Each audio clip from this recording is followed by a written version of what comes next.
लाल हवेली इनका बाप खाली नहीं करा सकता। लाल हवेली अल्लाह के बाद हमारी ज़ाती मलकियत है। 3 मरला एक सरसाई की है। ये मुतअद्दिद बार यहाँ पे हमलावर हो चुके हैं। मैं DGFIA को कह चुका हूँ कि 3 बसें भर के यहाँ आई, उनकी वीडियो मौजूद है। और ये सुरमे वाले पे और फक्की वाले पे और पाउडर वालों पे तो रेड कर सकते हैं, लेकिन लाल हवेली इनकलाबी हेडक्वार्टर है।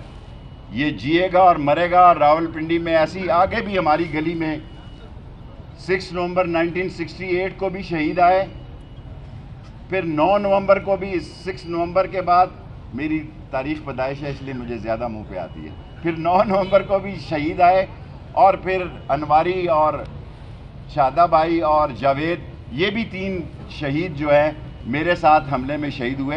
सो हमारी एक दास्तान है, हम जान देना जानते हैं, लेना नहीं जानते।